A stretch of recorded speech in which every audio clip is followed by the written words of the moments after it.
यहूदा ने परमेश्वर के न्याय के बारे में लिखा जो कि अधर्मियों के ऊपर, पापियों के ऊपर आने वाला है। उसने अपनी किताब में इस बात को हाईलाइट किया कि परमेश्वर बचाता है और बचा सकता है, लेकिन जो उसके ऊपर विश्वास नहीं करते हैं उनका विनाश करने की ताकत भी रखता है। उन लोगों को जिन लोगों ने अपने आप को पाप के वश में या बुरी लालसाओं के वश में कर दिया है। यहूदा अपनी पत्री में इनोक की भविष्यवाणी को कोट करते हुए बताते हैं कि क्या होगा और कैसे होगा, और यहाँ पर बात हुई है प्रभु यीशु के दूसरे आगमन की।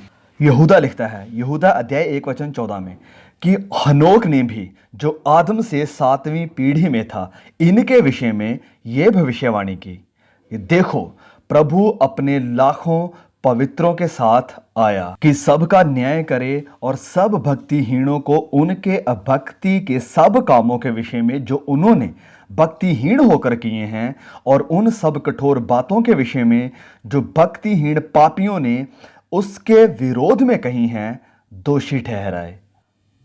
हमें जरूरत है बहुत ही ध्यान से इस भविष्यवाणी को एक्सप्लोर करने की, क्योंकि देखिए परमेश्वर किसी भी और किताब में या किसी भी और जगह पर इस भविष्यवाणी को रख सकते थे, लेकिन परमेश्वर ने जानबूझकर इस भविष्यवाणी को प्रकाशित वाक्य की किताब से पहले रखा है। प्रकाशित वाक्य की किताब जहां प्रभु यीशु मसीह रिवील होते हैं, प्रकट होते हैं। और प्रकाशित वाक्य की किताब में जिस तरह से प्रभु यीशु मसीह को दर्शाया गया है, आज बहुत ही कम प्रचार हो रहा है इसका। बहुत से लोग प्रभु यीशु के इस दृश्य को एक्सप्लेन करने से डरते हैं, क्योंकि प्रकाशित वाक्य की किताब प्रभु यीशु को एक न्यायी और एक बादशाह के रूप में दर्शाती है। तो जब हम देखते हैं यहूदा के द्वारा कोट की गई इनोक की इस भविष्यवाणी को, तो ये ऐसा है कि जैसे वह हमें सावधान कर रहा है प्रभु यीशु मसीह के प्रकट होने से पहले। ज्यादातर मेजोरिटी लोगों के दिमागों में जो प्रभु यीशु की तस्वीर है, जो प्रभु यीशु का करैक्टर है, वो आता है सुसमाचारों से। जब प्रभु यीशु इस पृथ्वी के ऊपर थे, जब वह लोगों के ऊपर दया कर रहे हैं, जब वह लोगों के ऊपर प्यार को बरसा रहे हैं, जहां हम प्रभु यीशु को एक मुक्तिदाता के रूप में देखते हैं, एक शांतिदाता के रूप में देखते हैं। लेकिन अनोक ने हमें यह सब नहीं दिखाया है। अनोक हमें बताता है कि जब प्रभु यीशु आता है दोबारा इस पृथ्वी के ऊपर, तो वह अपने लाखों पवित्रों संतों के साथ आता है। जब प्रभु यीशु पहले इस पृथ्वी के ऊपर आए, उसी तरह से वह दोबारा इस पृथ्वी के ऊपर नहीं आएंगे। इस बार वह कुंवारी की कोख में जन्म नहीं लेगा। इस बार वह तबेले में एक मेंजर में पड़ा हुआ हमें या किसी को भी दिखाई नहीं देगा। इस बार वह यरदन नदी में बपतिस्मा लेने के लिए मनुष्यों के हाथों में नहीं आएगा। इस बार वह उजाड़ में नहीं जाएगा कि शैतान उसकी परीक्षा करे। इस बार वह हजारों लोगों को खाना नहीं खिलाएगा। इस बार ऐसा नहीं होगा कि अंतिम संस्कार में उसे बुलाया गया है और वह उनके मुर्दों को जिंदा कर रहा है। इस बार वह अंधों की आंखों के ऊपर हाथ रख के उन्हें दोबारा से दृष्टि नहीं देगा। इस बार वह लंगड़ों को चलने की सामर्थ्य नहीं देगा। इस बार वह पापियों गुनहगारों के साथ बैठकर खाना नहीं खाएगा और उन्हें यह नहीं कहेगा कि आज के बाद फिर कभी पाप मत करना। इस बार वह अपने लाखों दूतों को स्वर्ग में छोड़कर नहीं आएगा।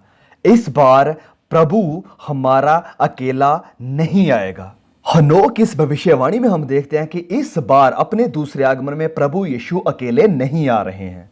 ऐसी ही भविष्यवाणी हमें देखने को मिलती है संत पौलुस की पत्री में, जब वह लिखते हैं दूसरा थिस्सलुनीकियों अध्याय 1 वचन 7 में, कि तुम जो क्लेश पाते हो हमारे साथ चैन दे, उस समय जबकि प्रभु यीशु अपने सामर्थ्य स्वर्गदूतों के साथ धधकती हुई आग में स्वर्ग से प्रकट होगा।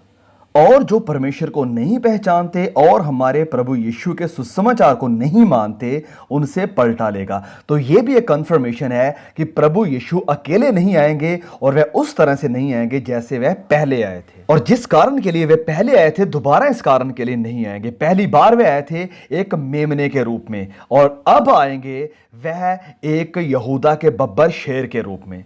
पहली बार वह आए थे लोगों को न्याय से बचाने के लिए, लेकिन इस बार यहूदा लिखते हैं कि वह आएंगे न्याय करने के लिए। पवित्र बाइबल में हम देखते हैं कि प्रभु यीशु के मुर्दों में से जिंदा होने के बाद और बादलों के ऊपर उठाए जाने से पहले वह आते थे, जाते थे और लोगों को दिखाई देते थे। और वह मरियम को दिखाई दिए और रास्ते के ऊपर जा रहे 2 चेलों को भी दिखाई दिए।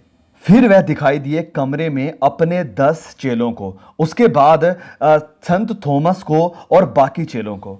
और फिर वह अपने चेलों के देखते देखते बादलों के ऊपर उठा लिए गए और चेलों ने देखा प्रभु यीशु को आसमान में जाते हुए अपनी महिमा के साथ। और फिर जब हम प्रकाशित वाक्य में आते हैं तो यहाँ पर संत यूहन्ना प्रभु यीशु को देखते हैं उसकी पूरी महिमा में। तो वह क्या लिखते हैं?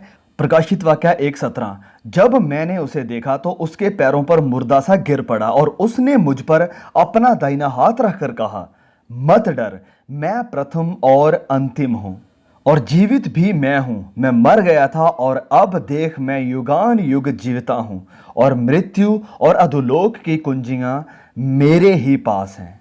हम अपने इंसानी नेचर में प्रभु यीशु को उसकी महिमा में नहीं देख सकते हैं। वह द ग्रेट आई एम है, वह सर्वशक्तिमान परमेश्वर है, वह अल्फा ओमेगा है, वह आदि और वह अंत है।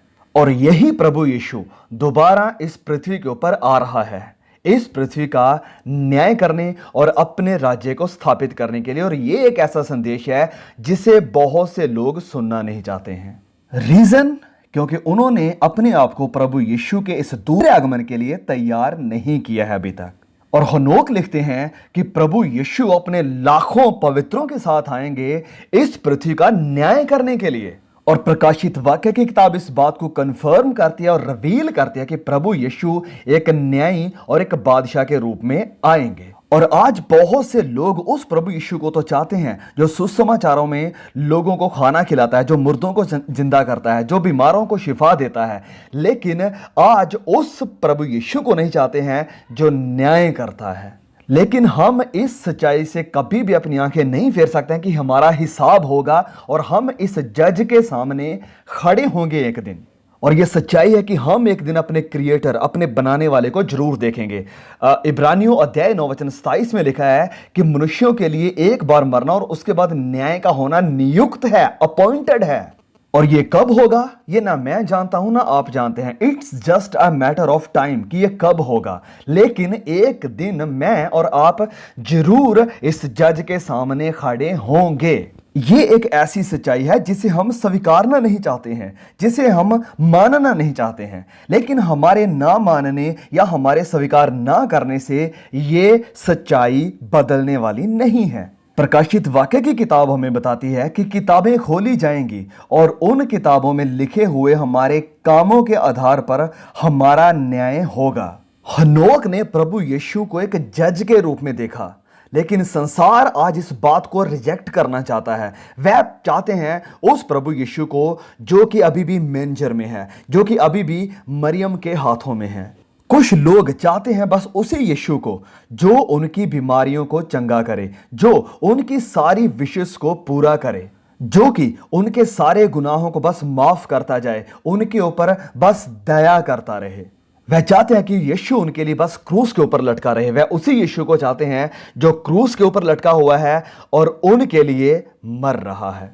लेकिन सच्चाई यह है कि प्रभु यीशु अब उस तबेले में पड़ा हुआ एक बेबी नहीं है। वह उस क्रूस के ऊपर लटका हुआ अपराधी नहीं है। वह उस कब्र में पड़ा हुआ कोई मुर्दा नहीं है। जब शैतान ने सोचा कि हमने उसके अस्तित्व को खत्म कर दिया तो वचन में लिखा कि वह मुर्दों में से जिंदा हो गया तीसरे दिन और फिर जिंदा होकर अपने पिता के पास वापस गया।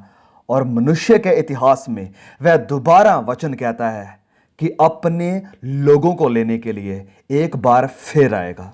और हनोक कहते हैं कि वह अधर्मियों के लिए, भक्तिहीनों के लिए एक जज बनकर आएगा।